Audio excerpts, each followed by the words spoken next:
All right, everyone, welcome back. My name is Dave. This is the Radical Independent. Thanks for being here today. I've got Scott Ritter back with us. He needs no introduction. Usually I mess up the introduction anyway. So, Scott Ritter, welcome back, sir. How are you? I'm doing great, thanks. How are you? Good. Good to have you back here. So, Scott, I don't hear a whole lot from Western media about what's truly going on when it comes to, say, casualties between Russian soldiers and Ukrainian soldiers, although it would be NATO soldiers, soldiers from other places, mercenaries, different groups that are on the ground in Ukraine. Is it a slaughter right now between Russian soldiers and Ukrainian soldiers, like 3 to 1, 5 to 1, 8 to 1, or is it, as the West likes to say, it's a battle and Ukraine is holding their own? What does that mean, Scott? Well, let's start off by making sure that we don't denigrate the tenacity and the resilience and the fighting spirit of the Ukrainian military.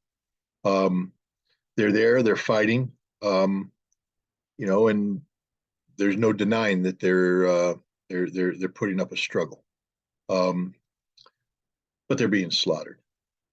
This is as one-sided a fight as one can possibly imagine.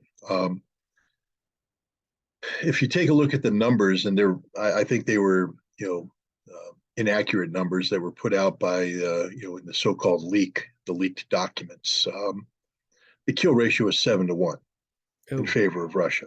wow. And that's averaged out from February of 2022 to the time of the report, which means that there were periods of time when the kill ratio was at 1 to 3, 1 to 4, 1 to 5.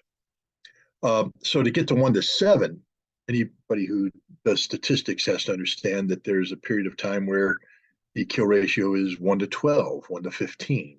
Mm-hmm. Um, and that's where we're at today. We're basically looking at a situation where the Ukrainians are just being slaughtered on the battlefield, especially in the Bakhmut area, but also in Uladar and other areas. And it's just going to get worse. Ukraine's ability to defend itself has dropped. I mean, if this was a boxing match, the referee would step in and stop it because one side is just their hands are down, they're unable to defend themselves, they're just getting pummeled, and that's the state of Ukraine today. The Russians enjoy um, control over the battle space to a degree that they've never had since the beginning of this conflict. Ukraine's air defenses have been eviscerated. Russia's able to drop ordnance on the forward edge of the battle area and into the depth using air delivered bombs to a degree that it has never been able to do. They're bringing in 500, 1,000, 1,500 pound bombs. They're just dropping buildings now. So, whereas the old Ukrainian tactic was to, jam 50 to 100 men inside a high rise building and make the Russians fight floor by floor by floor by floor before the Ukrainians retreated out the back to the next building and made the Russians do it over and over and over again. The Russians are simply dropping the building, and they're killing scores, if not hundreds, of Ukrainians at a time, trapping others in the basement, whereas basements used to be a safe haven. When you put a building down on top of the basement, if you survive, you're trapped, which means you're not getting out. This is the reality of the battlefield right now. For the Ukrainians to even get to Bakhmut right now, they have to run a gauntlet where 1 in 3 become casualties. So you put 100 people on the road, only 60 are going to arrive at your destination. And then those 60 are going to be eliminated in short order. Sometimes their lifespans are measured in hours, sometimes days, but the end result is always the same: dead Ukrainians, wounded Ukrainians. The media is starting to pick up on this. They're not being totally honest about it, but we saw, I think, the New York Times publish an article the other day where they talk about the number of casualties and the evacuation of wounded, and they made it sound as bleak and depressing as it actually is. And then that was on a relatively quiet part of the front. That wasn't Bakhmut. Um, but the thing is right now that the Russians enjoy immense advantages over the Ukrainians. And people say, well, then why doesn't that translate into taken territory? The battlefield's not moving. Well, the battlefield is moving, 50 meters, 100 meters at a time, one tree line at a time, one city block at a time. The Russians, though, they never said their objective was the speedy acquisition of territory. What they said their objective was the demilitarization of Ukraine, the destruction of the Ukrainian armed forces. That's happening as we speak. Now, Scott, do members of Congress have this information? Members of Congress have the ability to get this information. They can request a briefing at any time. Whether or not they avail themselves of that briefing is another question. I can't sit here and vouch for every member of Congress receiving this information, but especially those who are on the relevant committees should have access to this information. Do you think Stephen Cohen from the House Foreign Affairs Committee would have this information? He should have this information. That's correct. Okay. So there's a resolution, I think it was put in place by Joe Wilson in the House that would declare that it is U.S. policy to seek Ukrainian victory against Russia, which includes returning all Russian-controlled territory to Kiev, including Crimea. And I mentioned Steve Cohen from Tennessee and also Representative Michael McCall from Texas. And he's actually been wanting Biden to use long-range weapons or longer-range weapons that can launch strikes on Crimea. Are we living in two different worlds, Scott? I mean, you just painted a very bleak picture, and I wanted to get that picture out there before I kind of laid into Congress. I don't understand, if they have this information, how they can be doing this, because this is a suicide pact. Well, first of all, they have the information. Second of all, they live in a fantasy world, but most politicians do. Their job isn't to inform their constituents about the reality of a situation, but rather shape the perception of the constituents to get a political outcome. And the political outcome isn't victory in Ukraine. That's unattainable. The political outcome is protecting them from accusations that they didn't do enough to stand up against the Russians. And so they are going to put forward a resolution, which, by the way, has no force in law because Congress doesn't make policy, foreign policy, not the House of Congress, House of Representatives. So McCall and Wilson and Hall or Cohen, this is the equivalent of peeing in the wind.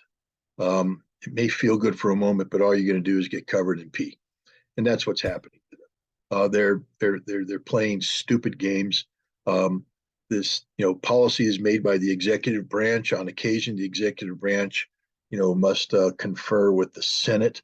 The House weighs in on money, but the House simply can't say, Mr. President, we need you to do this. But understand there's very little distance between what the House is calling for and what the White House has stated is their policy.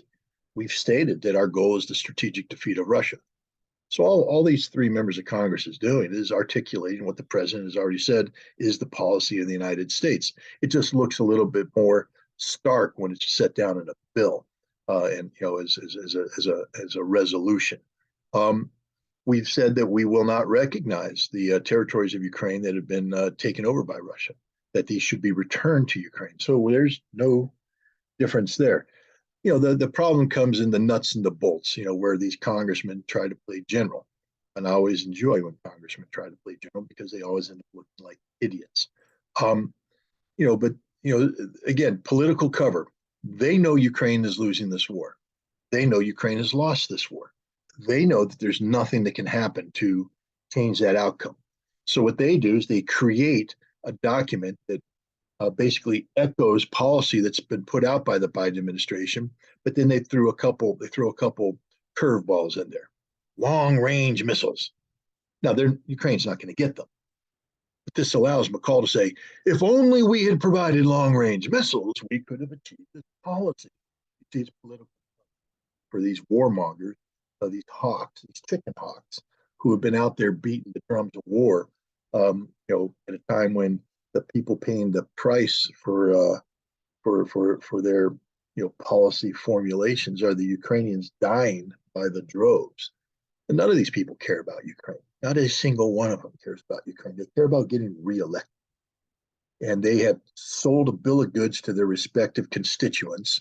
And come November, when they have to run for election, November 2024, they're going to have to explain to the constituents why they got it all wrong, why they lost, why Ukraine lost. And what they need to be able to do, instead of being honest and saying, no, it's just bad policy, they need to create political cover. And that's what this resolution is, political cover. Scott, are there any natural resources in Ukraine that the United States is interested in? Well, absolutely. I mean, we're interested in the energy that Ukraine has. We're interested in the mineral wealth that Ukraine has. Some people would say we're interested in the black soil of Ukraine. Monsanto and other, companies have gone in and, allegedly bought controlling interest in vast swaths of Ukrainian farmland so that they can grow their genetically altered crops in Ukraine. So, one only has to take a look at Hunter Biden's membership in the Burisma board, which is, of course, a holding company for energy, Ukrainian energy interests, to understand the role that energy plays in Ukraine. So, we definitely want access to that. Yeah. It seems to me, in addition to what we found out when Victoria Nuland had a little conversation with Marco Rubio about the biolabs too, which are those now in Russian control, those biolabs, or is it, I've heard numbers like 25, 26 biolabs. I'm thinking that Russia probably wants to get control of those. I don't know if Russia wants to get control of them. They want to shut them down. Russia has obviously gained access to at least one because they have the documents. I believe they gained access to one in the Kherson region. They may have gained access to others. I can't say with in a definitive way, but we know that Russia has acquired documents that the United States and Ukraine wish they hadn't acquired. Documents would lay out in great detail the scope and scale of what the United States was doing in Ukraine, and a lot of it is just beyond comprehension. Yeah. Because we are, after all, signatories to the Biological Toxin Weapons Convention.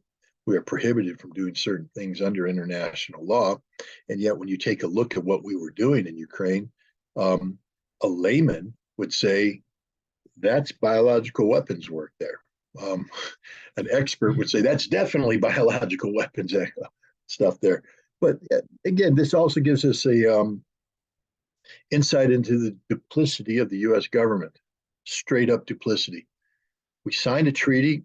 We pretend that we're complying with the treaty while we bend the rules, while we come up with new definitions. We redefine issues. We close a blind, we turn a blind eye, et cetera. That's how we operate. That's how we get from A to Z. That's how we get from a program that's supposed to be in total conformity to international law when it comes to biological weapons to where we actually were when the Russians seized the documents, where we're doing things, creating Frankenstein viruses that are specifically geared towards, Russian Slavic people to be disseminated using a variety of real world vectors. And then we pretend, well, no, that's just legitimate biological defense research. No, it's offensive biological warfare, which you're not just researching, but you're getting prepared to implement. The United States, sadly, cannot be trusted. And this is a tough thing for me to say because I am a huge advocate for arms control. I believe in the necessity of arms control agreements. But arms control agreements not only operate under the trust but verify maxim that put out by Ronald Reagan, but the issue of trust isn't just we trust a declaration. We have to trust the intent. And the United States clearly had ill intent sitting down when it signed these things, because if we were actually believing what we signed, we would never do what we do. But we continue to, redefine goals, objectives, concepts, words, sentences, phrases. We redefine them so that they mean something that they didn't mean when we negotiated them. Yet people we negotiated with are going off of the original definition. Meanwhile, behind their backs, we're off doing something totally different. How could we ever be trusted? Yeah. And the only way you're going to ever be able to trust the United States is to come up with the most stringent verification mechanisms the world has ever seen. I'm an expert on this because we didn't trust the Iraqis, not one bit. And we put in place a very stringent monitoring regime and inspection regime at the insistence of the United States. Well, turnaround is fair play. And since the United States can't be trusted at all because we lie, any future treaty is going to have to incorporate the American standard for compliance verification against a target that is known to be a habitual liar. And I'd like to see how it feels for the United States to be on the receiving end of that. Yeah, yeah, that's well said. So I know you're probably really excited. President Biden has announced that he's going to try to run for a second term. I'm hoping maybe he can master the English language in his second term. Maybe he can walk up or downstairs and find where the door is and so forth. But Donald Trump responded to the announcement, and some of what Trump said was pretty good. I liked when he said it's inconceivable that Joe Biden is seeking a second term. But Trump said something, and I wanted you to maybe weigh in on this, is that, if he were in charge, if Donald Trump had gotten in for a second term, that Vladimir Putin would have never thought to go in and attack Ukraine. What are your thoughts on Trump's bravado here? He's always saying this wouldn't have happened, and I had a great relationship with everybody, and he went to visit North Korea and China, and he had great relationships with everybody. He's always saying everybody loved me. He's got letters that he's going to release to everybody to show how he got all these very nice letters about himself, which typically that's what Donald Trump is about, himself. But any truth to the idea that maybe this wouldn't have happened if Trump were still the president? Well, I mean, not in intimidating Putin. I don't know what world Donald Trump lives on. I'm loath to endorse pseudoscience when it comes to intelligence work. I remember the days of criminology in the 1980s when we would be glued to the May 9th or the October Revolution parade on November 7th, and we'd be looking at who's standing next to whom, the body language, the facial tics, the distance. We'd measure everything, we'd monitor everything, and then we'd sit there and we'd pontificate as if we knew what the hell was going on when we had no clue because we were just standing on the platform. So I don't like to go down that path. But, you and I both know that if we watch a football game on Sunday and the quarterback comes off the field, let's say we just turn the game on. Yeah. And all we know about the game is what we're about to see. Okay. So a quarterback comes off the field. The quarterback comes running off the field, boom, boom, boom, sits down, smile on his face, helmet off, earphones on, talking to the guy upstairs, looking at phone. You're saying things are going okay. Body language. Quarterback that comes off like this, throws his helmet, sulking, sitting by himself, and just looking around tentatively. You might be saying, you ain't doing so good, are you, pal? I invite all Americans to look at Donald Trump's body language when he met Vladimir Putin in Helsinki. That was a defeated man. That was a beaten man. That was a man who went up against somebody he couldn't go up against. Donald Trump, the buffoon, met a real man named Vladimir Putin who didn't put up with any of his crap. And look at Putin. As diminutive as he is, he walked out, up, smile, confident. He was in charge. Now, I'm not going to buy into conspiracy theories that he owned a P-tape and Donald Trump was his man. I don't believe any of that. Yeah. What I believe is that when two national leaders came together, one was adequate for the job, the other one was absolutely inadequate. And that's Donald Trump, the inadequate man. So the idea, after watching that body language, that Trump is somehow going to tell Vladimir Putin about an issue Russia has defined as an existential threat, that he, Donald Trump, is going to dictate the outcome to Vladimir Putin, is stupid in the extreme. Dumb. Only the most ignorant people would buy into this. Now, there was a way that Putin or that Trump could have stopped the war. Pick up the phone to Zelensky and say, we ain't giving you anything. Pick up the phone to NATO and say, no, guess what? We're shutting it down. It's over. If you all want to play muscle flex in Ukraine, you guys take off your own shirts, pump steroids in your own bodies, and go off and flex on your own. But we ain't part of this anymore. We're not playing this game. The game is over. NATO has no reason to exist. It's an anomaly. It's and it's just something that history has passed it by. So if he had done that, there wouldn't have been a war in Ukraine. There wouldn't have been a war in Ukraine at all. Yeah. If he had called up Angela Merkel and said, hey, Angela, sign Minsk. Oh, yeah, just 1 second. Macron, you too, sign Minsk.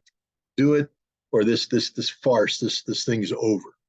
Because we're going to get the hell out of Europe. If you all want to start a war with Russia, you're on your own.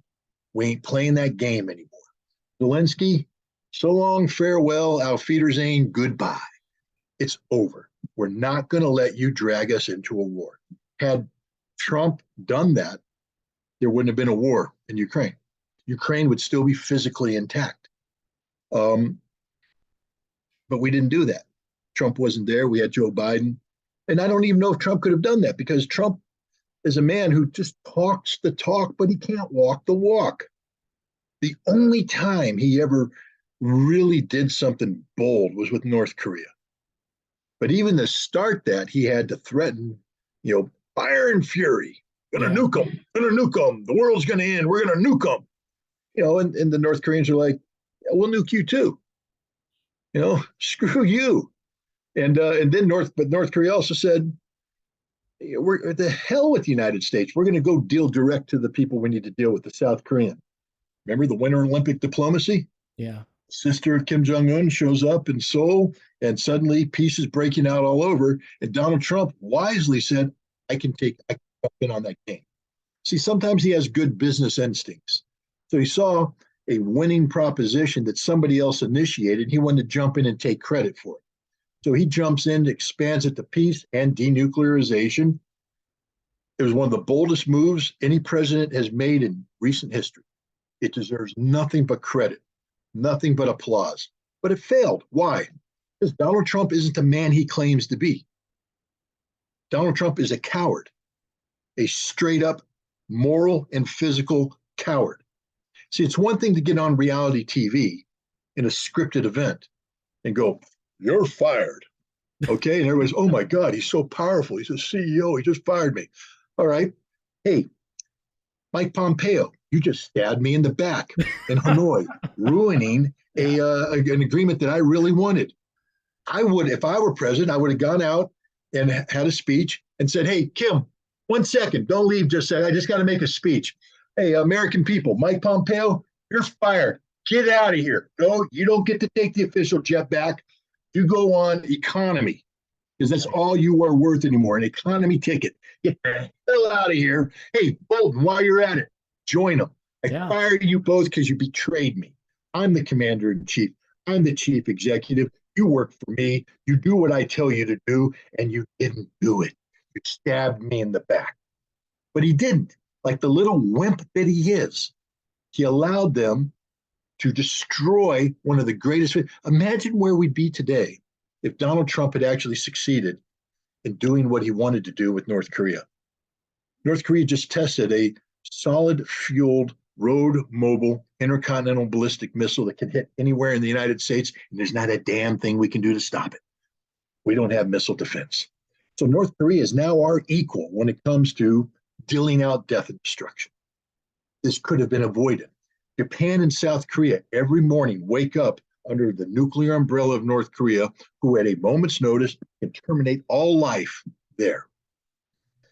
North Korea does it because of the irresponsible policies of the United States. Donald Trump, in his wisdom, recognized that taking off 60 airplanes, some of which could be armed with nuclear weapons, and flying them straight at the North Korean border to simulate a decapitation strike against the North Korean peninsula, and at the last second, deviating away, going, ha, ha, ha, isn't probably the smartest thing to do. So we put an end to that nonsense so we could promote talks. Joe Biden is allowing that crap to continue today. I mean, he's meeting with the South Korean leader where they're going to, again, I don't know why the American people aren't up in arms about this. They're going to talk about joint nuclear deterrence.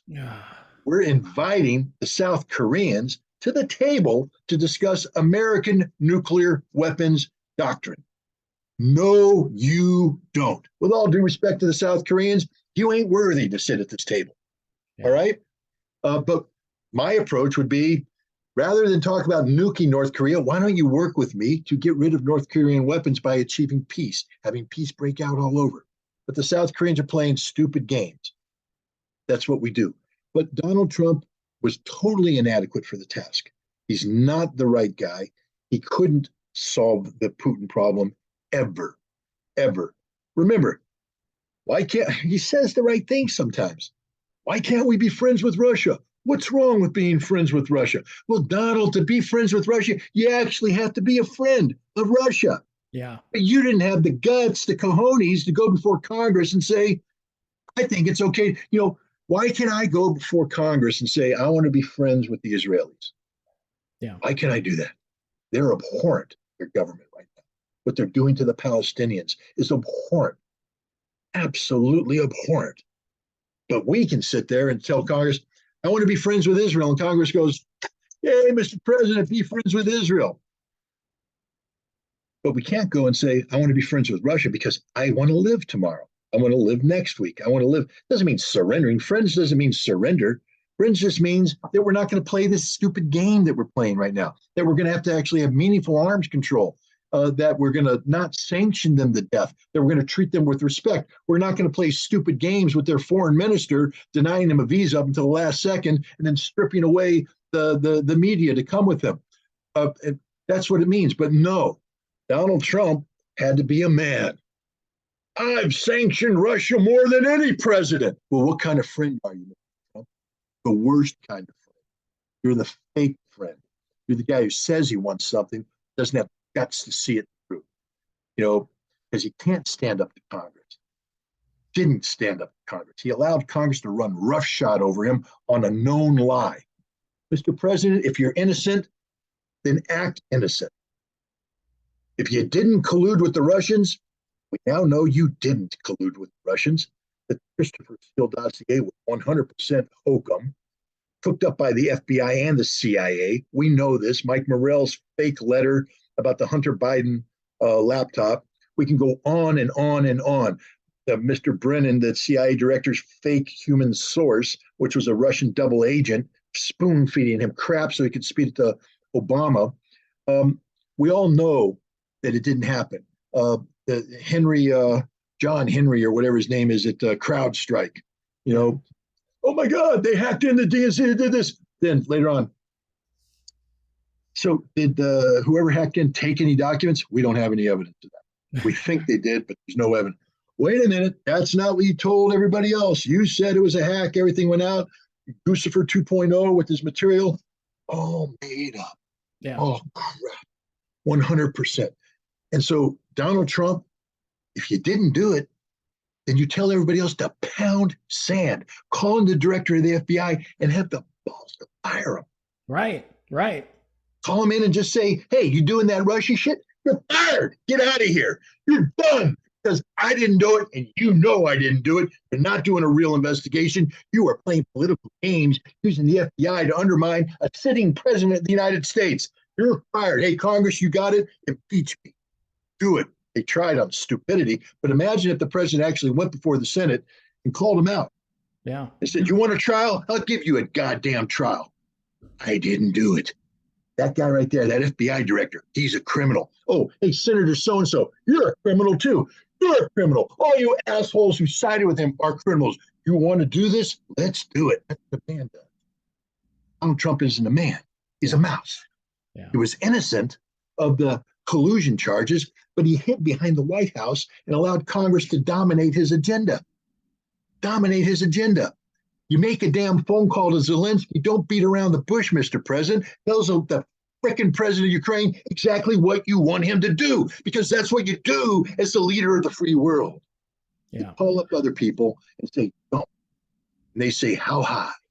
And if they don't say how high, you say, you never get a second chance, pal. I told you to jump once. You don't want to dance. We are done. See, the president can do things like that. He can say, no more Javelin missiles to Ukraine. And when Congress says, oh my God, you're not saying Javelin missiles to Ukraine, say, impeach me. Impeach me.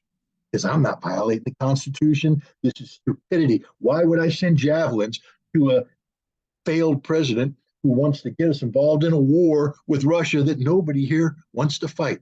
Donald Trump is inadequate to the task. I wouldn't trust that man with anything ever again. I don't wish him harm. I hope he can retire and play golf the rest of his life. He's a cheater at golf, by the way. You know, one of the things I learned, I've been playing golf since very little. My dad taught me straight up. He said, you want to learn a lot about a man? Watch him play around the golf when no one's looking. Yeah. Because Wow. golf is a game of rules. It's Yeah. a game of rules.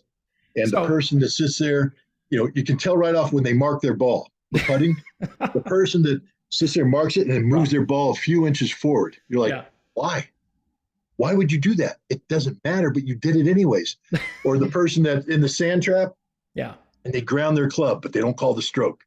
Right. Or they're in the fairway and the ball's sort of in a rough spot, so they move the ball out to get the good lie so they can hit it. Yeah. You know, those are cheaters, straight up cheaters. Now you're gonna say, well, that's just harmless a game. No, golf is a game of rules. Rules is about honor and integrity. And a golfer that goes out and cheats is going to cheat in every aspect of their life. Donald Trump is a huge cheater on the golf course. It tells you everything you need to know about the man. Yeah. Well, you're talking to a Cape Cod duffer here, so I'm just gonna plead guilty to being a lousy golfer. Even if I cheated, it would look bad. So, Right, but you're not playing a tournament where it counts. Right. Right. Believe me, you're not. If you're going out to have fun on a golf course, there is no cheating. Yeah. Because you're just having fun. I have to tell you, if I went out and I paid $400 to play Pebble Beach and my score didn't matter, meaning it didn't, that I want to enjoy the experience, if I'm on the fairway and my ball's behind a clod of dirt, Right. I'm moving the damn ball because I'm here to have fun. I'm here to get a clean shot at the green to enjoy the round that I paid money for. But now if I am on a tournament where everything else, I'm sorry, man, I got to hit that shot the way it is because those are the rules. Correct. Well, now we got your perspective on if Trump, was still the president, and so your verdict is that Putin probably would have still gone into Ukraine. Is that what you're saying? Putin went into Ukraine because it was in Russia's interest to do so, because Russia tried everything short of war to stop a war. They tried to get France and Germany to put pressure on the Ukrainian government to implement the Minsk Accords, which were signed in 2015, Minsk II, and in 2022, 2021, they weren't moving forward. Joe Biden, another lying sack of crap, met with Vladimir Putin in June of 2021 in Geneva, where he promised straight up. Putin asked him, he said, if you want to stop all this stuff that's going on right now, just implement Minsk, please. And Biden said, sure, we'll do that. I'm going to direct my Secretary of State to do that. Biden was lying because they had no intent to do that, because they knew what the policy was, which was to buy time, fake Putin out so that Ukraine could launch an attack and retake the entire Donbass and maybe even move into Crimea before Russia could react. But the Russians are smarter than just about everybody, because the Russians are the only honest players out there. Most Americans don't know it. Putin wanted peace. He's the only player that wanted peace. He did not want this war. He wanted the Minsk Accords. Had they signed the Minsk Accords, guess what would have happened? The Donbass would still be part of Ukraine today. Wow. Everybody's saying Putin wants to recreate the Soviet Union. You're dumber than crap, guys. You don't know what you're talking about. Putin does want to recreate the Soviet Union. Putin respected the territorial integrity of Ukraine, until which time the United States used Ukraine and its territorial integrity to expand NATO in a manner which threatened the existential survival of Russia. Then, after the Minsk Accords didn't go through, what Putin then did is put out draft treaties. December 21st, 2021. Two draft treaties, one to NATO, one to the United States, that talked about a new European security framework. He said, I understand we've come up with a nearly completed document, but we're willing to talk about it with you. But we need you to read it. Yeah. Read it, understand what we're saying, sit down and talk with us. We don't want these negotiations to take forever, but we would sit down and talk to you and understand if you have a problem, we'll work it out. We'll work through it. What did the United States do? Pound sand, Putin. We ain't doing that. Yeah. And Putin went, really? Well, guess what I'm going to do? I'm going to invade Ukraine. And he did. But for what purpose? See, that's the other thing people don't understand. You know, shock and awe. Where's the shock and awe? Why did he take Kiev? The Russians suck. They're the worst in the world. Really? Do you know what a special military operation is, you dumb pieces of shit? Special military operation isn't war. It's not a total invasion.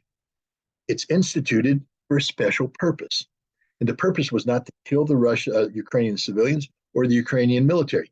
It was to get the Ukrainian government to the negotiating table. Right. That was the sole purpose of the special military operation. They got them to Gomel, Belarus 3 times in early March.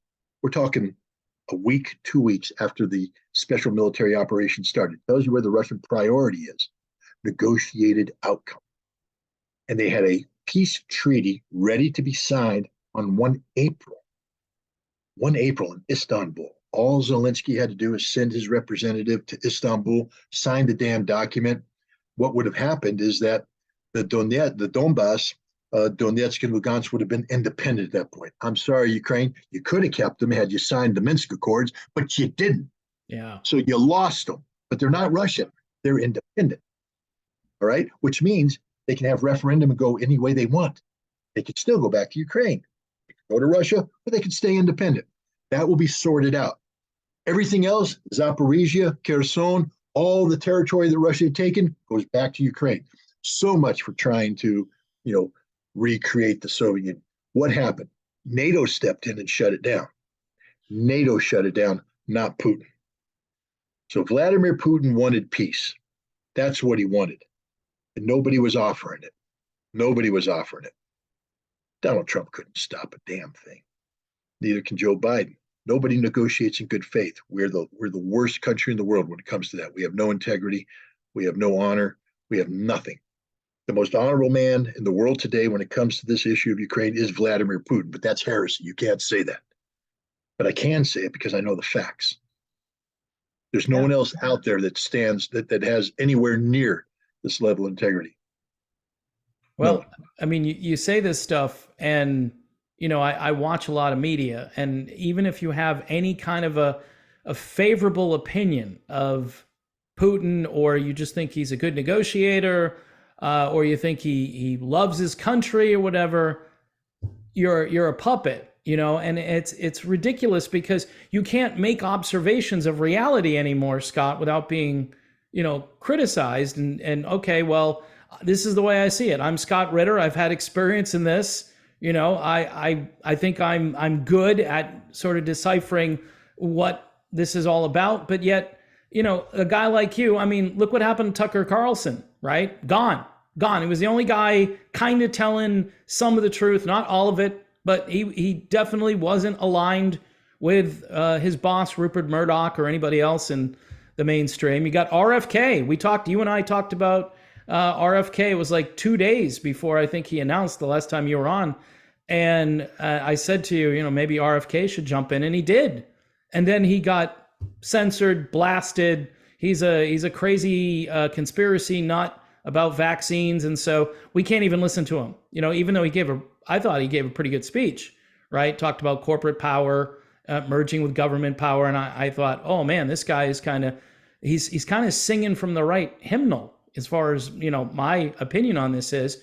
But it's bizarre because being a truth teller here, I don't want to sound like Orwell or something, but it's becoming a revolutionary act to say, black and white, men and women, war, peace, negotiations, peace through strength or trust, but, Reagan, trust but verify.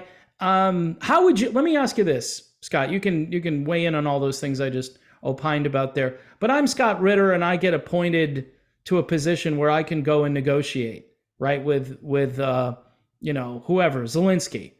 And what's the first thing you do to try to just say, okay, we're going to stop the war? Donald Trump likes to brag, if I win re-election, I can stop that war in 5 minutes. He acts like it's just going to be overnight.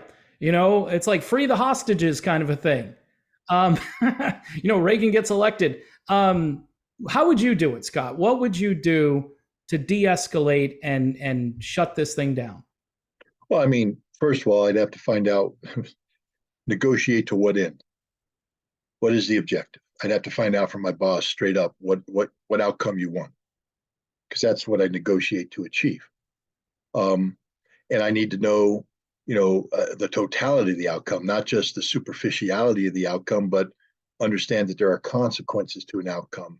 Which direction do you want the wreckage of this policy to be leaning when we're done? I need to know all this. I need to know what the limits are. What can I concede? What can't I concede? When you're negotiating Ukraine, what is the status of NATO that we want to have once this is done? How does this impact our policies on the inviolability of borders? Are we willing to give Crimea to Russia? What does that mean about anything else? Are we willing to give them Zaporizhia, Kherson, Donbass? If we are we going to articulate in a limiting way? I just need to know all the factors, because you as a negotiator, you can't go in and get ahead of the policymaker. Right. You got to go in and negotiate. Now, if the question was, I'm a policymaker, all right, and I am empowering a negotiator, that's probably the better one, because then I get to dictate the four corners of the arrangement. And I would, first of all, to get a successful outcome, you have to understand what your opponent wants. And we know what Russia wants. It's very easy. Russia's not being difficult on this one. They want a new European security framework that respects not just their national security interests, but our national security interests as well. They're not sitting here trying to impose anything on us. That's a good thing, because I don't have to deal with that now. All I have to do now is say, what can I do to get the Russians to sign the dotted line? How do I get them to that, to accept? What is a new European security framework to them? The Russians have not said NATO must go away.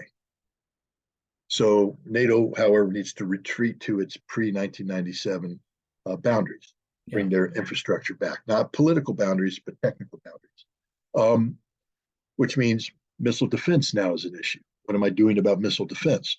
Because if I'm going to in order to get the Russians to the table, I got to pull the missile defense out of Poland and out of Romania. If I'm going to do that, what am I saying about missile defense as a whole? Because this is important. Because if I'm willing to do that, am I willing to put all missile defense on the table and thereby maybe get the ABM treaty back in play? By getting the ABM treaty back in play, now I can start negotiating with the Russians about their missile defeating technologies to say, if we bring the ABM treaty back into play, would you be willing to put avant-garde on the table so that we don't have to develop our own hypersonic missile and see? So I'm starting to think ahead strategically what I want to achieve, which is meaningful disarmament, because the number one threat to me is nuclear weapons. Yeah. But in order to do that, I have to make the Russians feel comfortable. Then I have to be willing to say, gosh, we've lied from day one with them. And it doesn't matter that I'm the new man in town. In 4 years, I may not be here. In 8 years, I definitely won't be here. And somebody else will come in. How can I get the Russians to buy into a system that has, this kind of the emotional stability of a teenager going through puberty? Because that's what America is. We're just all over the place. We don't know what we want. And we never grow up, because we just replace one confused, puberty-ridden teenager with the next one, which is what all American politicians are. Confused, stupid people. How do I get the Russians to buy into that and say, yeah, we want to negotiate with you? That means that I have to put in place very stringent measures that convinced the Russians that we're serious this time and that this seriousness will carry over into the succeeding administration. Very difficult to do, but you got to do it. It's part of the negotiation. So I have to empower my negotiator to accept compliance verification, conditions that otherwise we might be uncomfortable with. But in order to win the trust of the Russians, and understanding that it's going to be mutual, that what they get to do to us, we get to do to them. So it's self-limiting because the Russians themselves don't want to open themselves up too much. But there's going to be some opening. I have to empower my negotiator to go down that path. And I have to play hardball with Congress, straight up play hardball. I need a treaty because we know what happens when you don't get a treaty. You get an executive agreement, executive order, which is what the JCPOA, the Iran nuclear deal was. And the next president can just pull out without any thinking about it. I need a binding treaty with specific language about, the conditions under which the Senate can agree to withdraw from this treaty. Meaning that there has to be some sort of language in there that says that the United States cannot unilaterally withdraw from this treaty for a period of X, 21 years, 25 years, which means that we can't do, we have to demonstrate, and we also have to talk about what constitutes a material breach on the other side. A material breach can't be done with theory. It has to be done with hard intelligence proof. That proof has to be demonstrated, and every opportunity has to be provided to the other side to answer the evidence we put forward. That's not what we did the INF Treaty. We accused them of cheating. We wouldn't provide any of the intelligence because we knew we were lying through our teeth. And then when the Russians put the actual damn missile in front and said inspect it, we wouldn't inspect it. So we have to make sure that you can't withdraw a treaty when the other side's willing to let you inspect the missile you've accused them of cheating on. Right. Only then will the Russians say, maybe I want to sign that treaty. But NATO, what is the future of NATO? If we're going to pull it back to 1997 boundaries, are we saying then that NATO is no longer the forward edge of the battle area, that we're actually looking for a different dynamic on the forward edge of the battle area? Maybe I should talk to the Russians about a conventional forces in Europe treaty, bring back that treaty vehicle, which no longer exists, as a sweetener, leading to the dissolution of NATO. That we're going to enter into the sweeping arrangement to demilitarize Europe. And Europe will be defined up to the Ural Mountains, by the way, so that the Russians are back there. We're going to do that, but in order to sweeten the pot for the Russians to get them to agree to it, we're getting rid of NATO. NATO is gone. And now we reduce the militaries across Europe. That's good because they can take that money and do things like build infrastructure, healthcare, vacations, whatever else those socialist-minded Europeans want to do. I don't care. It's their lives. But what we don't want for there to be this artificial military alliance that has no justification to exist today. Get rid of it. Get rid of it once and for all. Get American troops out of Europe. Get American nuclear weapons out of Europe. These are things I'd be willing to put on the table as the chief executive. But in order to do this, I have to have cojones this big because you know what's going to happen. I'm going to run into what's called the establishment. I'm going to run into what they call the interagency. It's no longer an interagency process. It's this nebulous thing called the interagency. See, Joe Biden wanted to do something called sole purpose doctrine. He recognizes the current nuclear posture of preemptive nuclear strike under any conditions we want to do, as one senior arms control official under Donald Trump said, we want to keep the Russians and the Chinese guessing every morning they wake up whether or not we're going to nuke them. That's literally a statement made by a government official. Keep the Chinese and the Russians guessing whether we're going to nuke them today. Great. No, ladies and gentlemen, I don't want them guessing. I want them to know that we're not going to nuke them. I want everybody to know that we're not going to nuke them. That the only time we would use nuclear weapons is if you attacked me with nuclear weapons. Therefore, we have mutually assured destruction, and now we both admit that this is stupid. Let's get rid of nuclear weapons. But you have to have a president that has the ability to come in and destroy the interagency. Yeah. I don't mean the State Department. I don't mean Department of Defense. What I mean is this thing that exists now, this bureaucratic structure that nobody voted for. Right. They're just permanent bureaucrats who sit there and they are now the interagency and they survive all presidencies and they control policy through money and Congress. And they're there. They won't. So Biden came in and said, I want to do sole purpose. And you know what the answer was? The interagency isn't ready for it. You know how you make the interagency ready for it? Fire him. I take a page out of Donald Trump.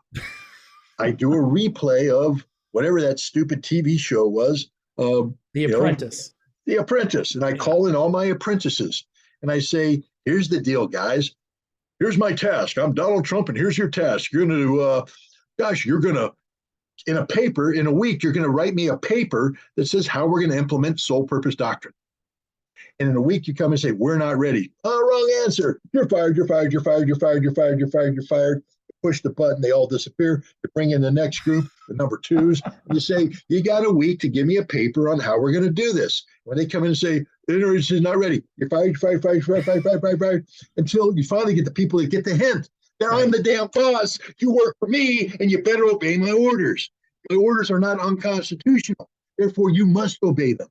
You must obey them. If anybody has a problem, it's Congress. And Congress gets to hold the hearings, and they can send people over and talk to me. But while they're talking to me, I am going to do what the hell I want to do the way that I'm empowered to do it by the Constitution for the betterment of global peace and security. And the best way to accomplish these things is to disenfranchise that which is not elected. Yeah. No one voted for the interagency. Yeah. So if we're going to live in this thing we call a constitutional republic, we should at least have the courage to say what a constitutional republic is. A lot of people can have a debate about that, but we can all guarantee what it isn't. A constitutional republic does not empower an unelected body, a deep state government that controls everything, no matter what the American people say they want. So that's what we need. We need a leader able to eviscerate the interagency. I would love nothing more than to ruin the retirement plans of some fat ass bureaucrats who've been sitting in Washington, D.C., doing whatever the hell they want to do, regardless of what the people want, because we didn't elect them. But they've been empowered. They're self-appointed, policy experts. I've met them. I've seen them. I know who they are. They're the people I walk into and they look down on me because I don't have the title of assistant deputy to the assistant deputy to the assistant deputy. All right? They do. And there's a whole bunch of assistant deputies to assistant deputies to assistant deputies in Washington, D.C., all of whom run their little empires. And they sit there and they do whatever the hell they want to do. When the order comes down, they make it disappear. There's a brilliant show in England. There was a Yes Minister or something, like an old comedy. But they discuss this. In England, they have the permanent civil service, the permanent civil service. And so ministers come and go, but it's the secretary of the office that is in charge. So the new minister comes in and immediately finds out that it doesn't matter what he wants to do. It's the permanent secretary who's been there forever, who controls everything. And he will listen to you and nothing will happen. And nothing can happen unless he wants to do it. And of course, he doesn't want to do it because that's not how it's been done for 20 years. It's a comedy, but when you're watching it, you're going, that's real. That's real. And in America, see, we're not the Brits. We actually supposed to have a functioning democracy. But we don't.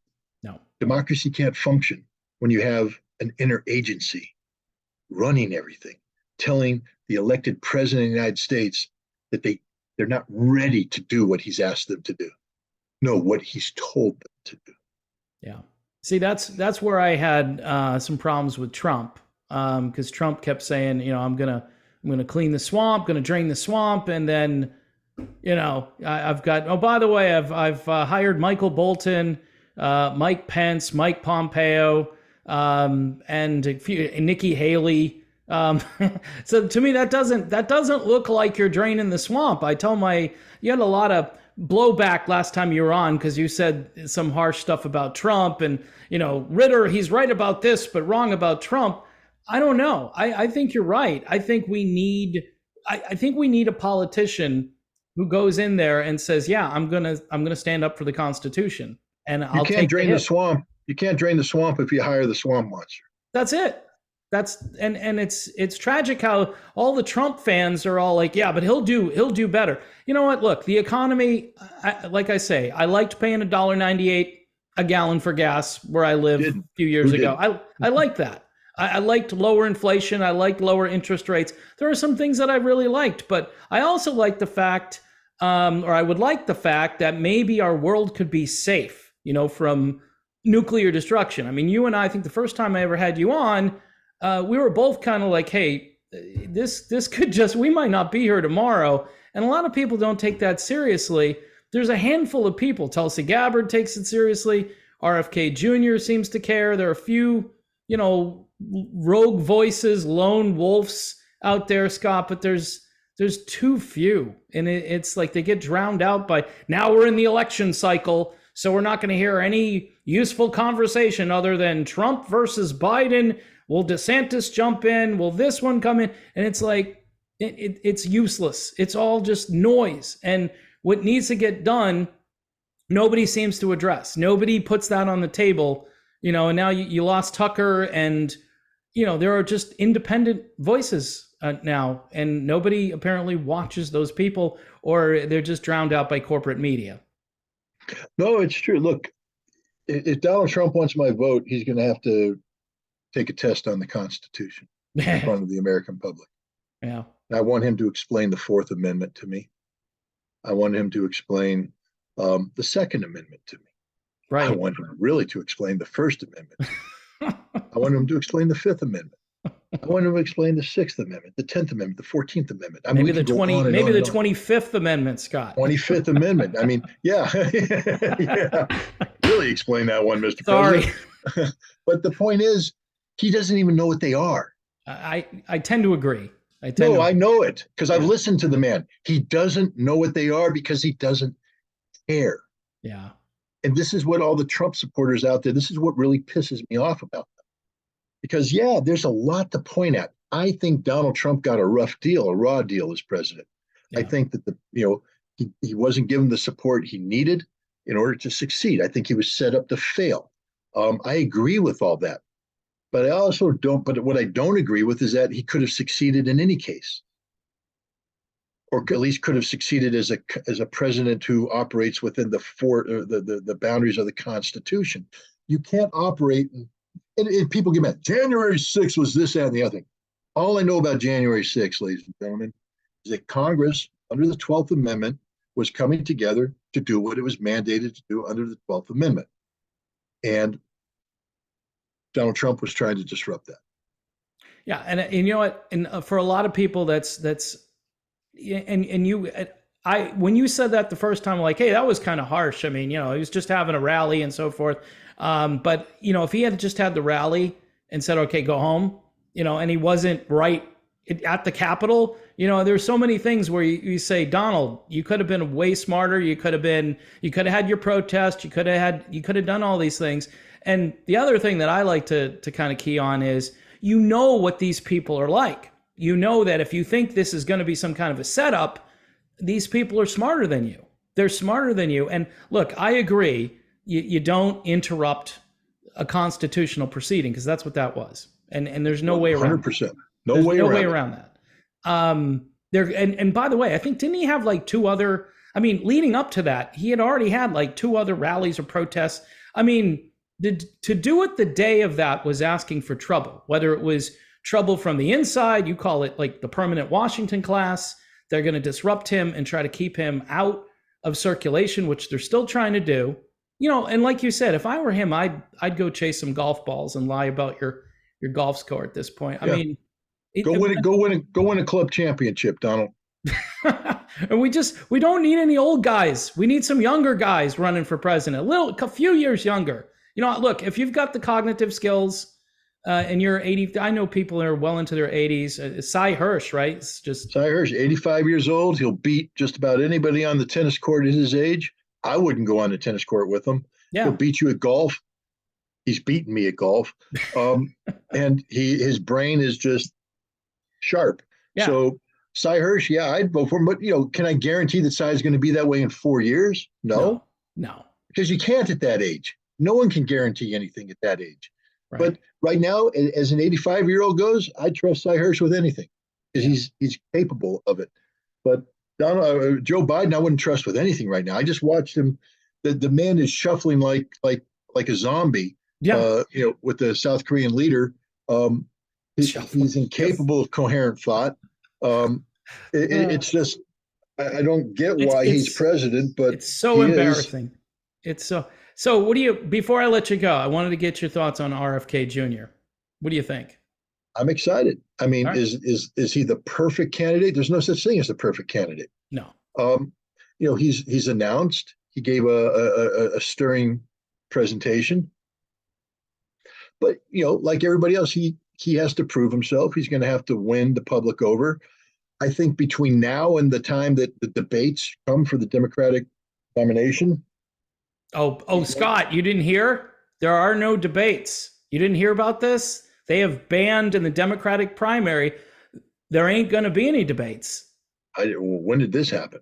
I think they announced it yesterday. I heard it and I was like, because they know, because They know that would be the end of Joe Biden. Biden would get mopped. It would be mopped and out the door, and So how is yeah, this a democracy? How is this the it democracy? can't be. Because Under the Joe, I mean, RFK Jr.'s right, one chance was to bone up on the issues, and he has some time to do that. yeah, You can't expect a guy to jump in and know everything right, and agree. He's going to have opinions. He's going to say opinions, but as he moves on, he's going to start surrounding himself with experts who are going to start talking to him, and he's going to start to come up with a coherent policy vision. And then we come to the debates, and it's his coherent policy division against Biden's. Biden can never be coherent again because he's incoherent, he's right. incontinent, he's everything. And look, I hate to say this, but the man's a disaster. A Oh yeah, disaster. He's a yeah, human disaster right now. He belongs in a retirement home. And if he was in a retirement home, it would be assisted living. This yes, man cannot survive without assistance. It's just the way it is. He's of the age where his body has timed out. It's yeah, over. There's no recovery from this. It's downhill. He's going to be dead before the end of a second term would come in. I predict that yeah. because They I'm just want, watching him right now. He's deteriorating before our very eyes physically. yeah. It would be, Physically. what was it? He'd be in office until January of 2029 if he were to win Yeah. re-election. Mhm. That's in, you know what Donald Trump said about inconceivable? That's completely inconceivable and outrageous that anybody would even, okay. And his wife, all these people that enabled him to go this far, they should have said, okay, we had the 4 years, we sucked. I did my whole, for the soul of America. He's bringing that back too, which, again, I don't want to, we'd be on here for another hour if I start discussing this, but it's sad. It's elder abuse. The way I look at it, it's just I crazy. agree it's elder abuse. And, why not at least have you picked your vice president candidate. So why not let her debate RFK Jr.? Oh man. Oh, that would be That'd be so the shortest fun. debate in the history of the world. She's useless. People tend to forget that Kamala Harris did run for office, and she was out early because nobody liked her. Oh man. And yet he picked her as vice president candidate The only because the reason fix was maybe it. to make himself look all right, because that's the only person you could have picked where people would go, okay, who's worse? Is In it? comparison, yeah, Yeah. suddenly Joe Biden's not that bad, even though Yeah. he's awful. Look, this election has all the makings of a disaster. I hope that the Republicans can put somebody up there, but I know that Donald Trump said that he's not going to participate in debates. There's a reason why he can't debate. I know. He can insult, but Americans, in 2016 he wiped the floor with the 17 of the best Republicans out Yeah. there. And I say that in quotation because Yeah. none of them are very good. You're But right. he wiped the floor with them because he was playing frat games. Right. This was a fraternity hazing, not a debate. Yeah. It wasn't about policy. It was about Donald. It was the Donald Trump show. Right. It was reality TV, and he was able to do it because it was the first time it had ever happened, and people Yeah. were just engrossed by it, going, "Oh my God, wow!" Because what he did by being so ridiculous is he exposed the reality of those 17 Republicans. True. That they were all empty suits. Yep. None of them deserved to be president. And so we all went with this other guy going, well, he just clocked them all. Right. And then Hillary, Oh, he's looking pretty good in comparison. So that's how he won. Yeah. But then he had 4 years. And look, there's going to be a base for Donald Trump. Yeah. 30% of the Republican Party is going to vote Donald Trump no matter what. Right. And maybe another 20% of the Republican Party it'd be an impossible task to lure them away from MAGA. But there's 50% of the Republican Party right now that would walk in a heartbeat if somebody put up a viable candidate. Yeah, I agree. Look, RFK Jr. could steal 20, 30% of the Republican Party. Absolutely. Yeah. Well, and that's all you need to win. Now he's president. Well, and that's the other thing. Because Donald Trump can't steal 20 to 30% of the Democrat Party. Correct. Definitely. Yeah. He can't. He can't get suburban women at all. No. Regardless. And RFK could. RFK could win a whole bunch of demographics out there. So, that's why. Look, am I going to sit here? I can't say this about RFK. First of all, I'm a little upset about his Ukraine policy right now, but I understand where it's coming from. I heard about that. Yeah, I understand where he's coming from. I understand his son fought there, and a father isn't going to start his campaign by going to war with his son when the rest of the family's not backing him up. Yeah. So he said things that are uncontroversial to the uneducated, but he also said things that indicated where he wants to go on Ukraine, which is not to war, but get out. Right. So you know what? I'm willing to work with that. Right. Because he's not president right now. I'm willing to work with that and have people, hope that people come to him and talk to him and shape his policy and make it, conform with reality, but do it in a way that respects the fact this man is a father, that's a son, and you don't want to destroy it. You can't ask a father to turn back on his son. You can't ask that. No, you can't ask that. That's a good. But you have to be realistic. So compromise are made because when he's president, he'll do the right thing. I'm convinced that RFK Jr., because I was on his podcast and he talked about the legacy of his father. Yeah. He talked about, doing the right thing he talked about how tough it was for the Bay of Pigs. His father inherited this and he let it get out of, it was already out of control, but it was impossible to stop it. But then in the end, he stopped it by not allowing it to spin totally out of control like people wanted. But then that's when he recognized, and I loved when RFK said, Jr. said that his father, that his uncle Jack, recognized that the CIA was an evil entity. Yeah. And he wanted to disband it. And RFK Jr. is like, yeah, I sort of like that idea. And I'm like, yeah, it's a good idea. The CIA is really, really bad. Yeah, see, that's where he wins. That's where he wins in the new paradigm, where we used to always trust, the CIA, they're the best, and the FBI and all these agencies. And in the last few years, Scott, nobody's impressed. Nobody's confident. I mean, they're going to school board meetings for crying out loud and trying to bust people for, whatever, talking about how they want to protect their kids from the crap that they're throwing at kids these days.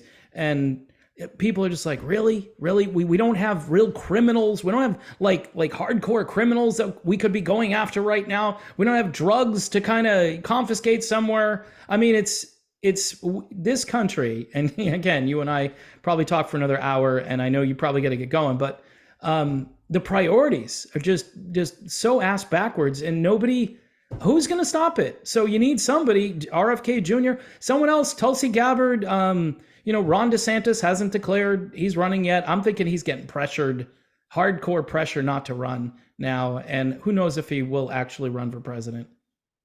Well, yeah, I mean, we'll see. I think he's also dipping his. First of all, I think DeSantis understands the following fact. Yeah. He can't beat Donald Trump. Yeah.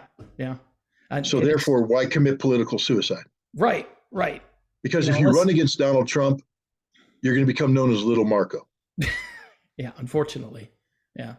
Well, unless he wants to be vice president, that idea has been floated around. But I think they lose. I think two guys that are very similar. I think you need a ticket that brings something unique. You can't have like Biden Harris, right? you need a unique ticket. It's just I don't even know what you need anymore, Scott. You know what we need? We need Scott Ritter out there negotiating or making policy. We need guys like you Scott, thanks for being on today. Any last words? Anything you're doing, out doing any speeches anywhere, writing any books? What's going on? Well, I'm somebody who believes if you're going to walk, talk the talk, you got to walk the walk. And you and I have been talking a long time about disarmament, about Russophobia, overcoming Russophobia, Yeah. etc. So on Saturday, I'm getting on an airplane flying to Russia. Wow. Oh, now And you're really going to be on all the. If you weren't already blacklisted and made fun of, this is, and you're on my show. You see now, and yeah, I have no well, security here, Scott. I have very weak security where I live. well, I say to anybody who goes, oh, well, fuck you. Excuse me, I don't mean to use that language, but I'm going to use that language. Fuck you. We're talking about the end of the world. Exactly. Okay. And we're talking about overcoming your ignorance, not you, the people that would oppose this. Any one of the people that think that they're like, why would you have a debate with me one on one, anywhere in the world, any bar, any mountaintop, any stage about Russia. And I'll kick your ass so bad you'll wish you never got on the stage. All right. But that's not how we went. I got to go over there and I've got to bring something back to show the American people that they are not the enemy. Yeah. That they are not the enemy. So I'm doing, my book was translated into Russian. I'm doing an 11 city tour to talk about that book, Disarmament at the Time of Perestroika. It's not radical, ladies and gentlemen. It's about disarmament. Literally, it's in the title, disarmament. Yeah. It shows how it's about in the time of perestroika. If you understand what that means in the 1980s. Yep. All right. And prior to the perestroika, we almost went to nuclear war a bunch of times with the Soviets. It was a very dangerous time. In fact, we called them the evil empire. They called us enemy number one. And people at that time were saying there can never be peace between these two. And we did it. Yeah. So all those people say, well, how are we going to get out of this? I wrote a book about it, guys. It's a plate of hope. And now I got to breathe life into the book. There you go. I can't just let it be pages. I got to breathe life. So I'm going to go there. I'm going to take the message there. I'm going to capture that message, come back here and turn it into a documentary film. Then we're going to go around the country and try to educate people about the fact that Russia is not your enemy. Russia can be your friend. All you have to do is give peace a chance. The documentary film is going to be called Waging Peace. Nice. And if people want to support it, you can go on my site, scottritterextra.com. One, you can subscribe if you want to. It's free. You don't have to pay. If you want to help, so that I can continue to do shows like yours and others and stuff, you can do a paid subscription. If you want to help make this movie, you can donate to wagingpeace.fund. It's right there in the website.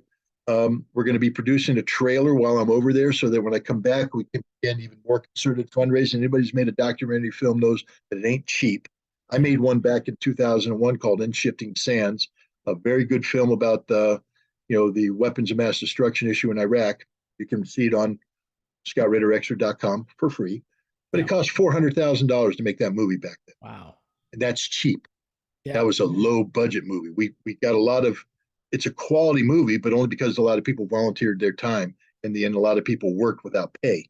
I don't know if I can get that lucky this time, but if you want a movie that can bring about the potential of ending the threat of nuclear war, if you want a movie that could potentially create a movement that produces a future for your children, your grandchildren, donate a few bucks to wagingpeace.fund and help make it. I will say this, and I say this with all sincerity. I personally believe that if I don't go to Russia and I don't make this movie, that I will never see my grandchildren because we are on the path towards nuclear war. I don't know if people have been following what Dmitry Medvedev, the former president of Russia, has been saying. But he's basically saying, if you keep pushing us, he says, I was president of Russia. I know what it takes to use nuclear weapons. And I know that the leader of Russia must be prepared. His hand cannot waver when the time comes. And you're pushing us in that direction, the West. And I have to tell you that if you keep pushing, the time will come and our hand will not waver. Holy shit, if you don't wake up on that one, if that didn't make you go, boom, what? Yeah. Because he's not saying, I want to nuke you. What he's saying is, you're going to make me nuke you. Right. because of the stupidity, because of people like McCall, like the Cohen, Yeah. like McCall. the other guy. Yeah. Yeah. Yeah, McCall, Cohen, those three guys that are basically they're going saying, to hey, pass this bill that says people have to understand that if it's our policy to return Crimea to Ukraine, it's a suicide pact. yeah. Russia will never return Crimea to Ukraine, ever, never. It will not happen. They Right. won't return Kherson. They won't return Zaporizhia. They won't return the Donbass. So if it's your policy to make that happen, you're saying you want to die. You want Right. everybody to die. So, ladies and gentlemen, listen to what the fuck I'm saying. Yeah. We have elected representatives in Congress right now that are passing or putting a bill on the table that says they want you to die tomorrow. Right. We have a Russian former president that says, you keep pushing us, our hand will not waver. Yeah. When you push us to the point that our doctrine says push, we will push and you will all die. That's going to happen unless we do something to stop it. Because if we don't do anything, then we're leaving it in the hands of these idiots. Joe Biden, Yeah. I know. these three congressmen, Yeah. Donald Trump. Yeah. Come on, guys, wake up. So Yeah. unless you're willing to grow a pair of balls and go to Russia on your own, Mm-hmm. support me in my effort. What can Amen. it hurt? You lose $5, you lose $10. I ain't going to waste it. No. It's not like I'm going to go party on the Riviera. I'm going to use it for a cause that if I succeed, Yes. if we succeed, we have grandchildren and they have children Yeah. and they have children. I don't have any grandchildren yet, so that's I'm with you, brother. I'm with you. That was. And I apologize for using bad language, and I hope you don't get in trouble on the FCC. But well, I'm shadow banned and throttled no matter what channel I put up, Scott. I'll send you the link later, like I always do, and it's just surprising because I'll look at some other channel and it'll be like, oh, a couple 100,000 views. Me and Ritter, oh, we're struggling to get to 8,000 or something. So I've been bitching a lot about this lately because I'm gonna have to start a different channel on a different platform like Rumble or something and put it up over there. It's just, this is what we have to do. If we're gonna fight this, we've got to do workarounds, and I applaud your efforts going over to Russia. Say that website one more time, the donation website one more time. wagingpeace.fund. wagingpeace.fund. All right, everybody, go over there. And you might want to grab a copy of this book too, because this is a blueprint for how this gets done. And it doesn't expire, doesn't go out of style. So Want something funny on this? Sure. The book was published in Russian. Get out of here. No, it's published in Russian. Wow. Yesterday, they released, they did an initial print of 10,000. Yeah. Sold out in 2 hours. Wow. See, and this is how I'm going to get in all this trouble. Because the Russians, they want peace. Are hungry for right. peace. Yeah. Hungry for peace. I'm in the 4th printing of this book in the United States, but each printing is maybe 500 to 1,000 copies. Yeah. All right. I mean, I appreciate the people that bought the book. Thank you very much. But it tells you something that in America, most people don't even know what the INF Treaty is. Yeah. Most people don't know what disarmament is. They're not aware that we live on the cusp of nuclear annihilation on a daily basis. That's why I want them to read the book, because then they'll sit there and go, holy boom, we got to do something about it. Yeah. And we haven't even there's talked literally about no China. sales pitch. There's no sales pitch needed in Russia. Nope. I went in there and I showed them the book. They said, we want to publish that. They published it, and it wasn't like a publisher saying, I wonder if the population, they published it 2 hours later, every copy gone. Wow. Every copy gone. Good for you. Good. Because there's a hunger in Russia for peace. Yeah. They want peace. Yeah. They don't want to be our enemy. All right. So I got to go over there and capture that somehow and bring it back here and convince people to trust peace, because war is only going to end up killing you and everybody else with you. Yeah. What's it good for? Nothing.